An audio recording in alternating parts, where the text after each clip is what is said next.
Madam President, I'd like you to hear a quote.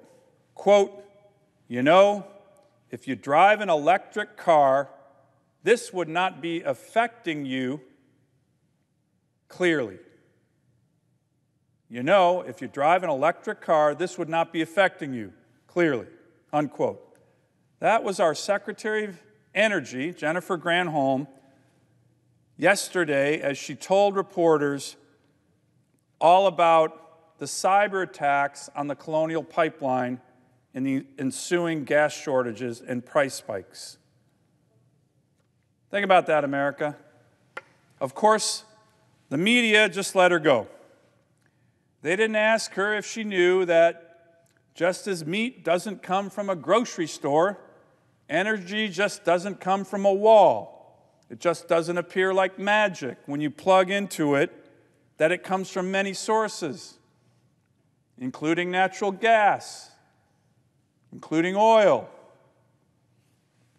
The media didn't ask that natural gas, yes, and oil, they need pipelines. The media didn't ask her if she knew that all energy, including alternative energy, requires transmission lines, lines that are also subject to being attacked, like the Colonial Pipeline. They didn't ask her if she knew that the average electric car average price is more than $55,000. Maybe that's a bargain for her, but for the people who the Biden administration are putting out of work in the energy sector, that's a huge price tag. And the media certainly didn't ask the Secretary of Energy how this cavalier, condescending attitude once again about our energy sector, one of our country's huge strengths, employing hundreds of thousands of hardworking Americans, is received by the average American who is being hurt right now. Madam President, there are so many questions that weren't asked, so many questions aren't being asked about the Colonial Pipeline issue, so many that continue to not being answered by the administration.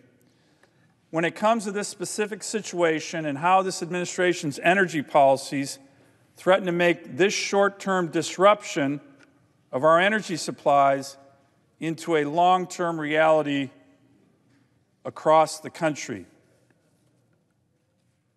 The cyber attack on the Colonial Pipeline is a warning for America, not just from a cyber security standpoint, but from a broader energy perspective standpoint. I participated yesterday in the briefing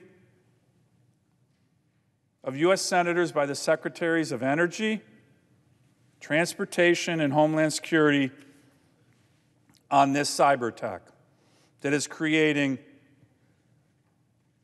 disruptions in energy supplies across the country, particularly on the East Coast. And here's the advice I gave these members of the Biden administration. Respectfully, I said that I feared this is going to be commonplace, this kind of disruption, not just from a cyber standpoint, but if we don't change the Biden administration's energy policies for America. What was I talking about? They're restricting the production of American energy. It's one of the great comparative advantages of our country, producing more oil, more natural gas, more renewables than any other country in the world. They're restricting the production of oil and gas. You have senior administration officials going to Wall Street saying, don't invest in energy companies.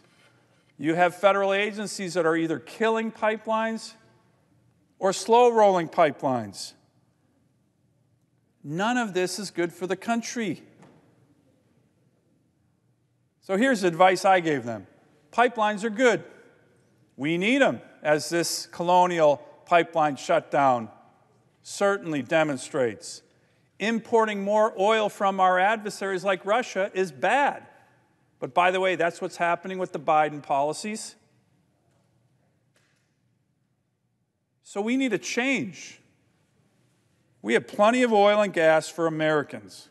We should produce it, as we do with the highest environmental standards, for the benefit of our own citizens and not restrict it.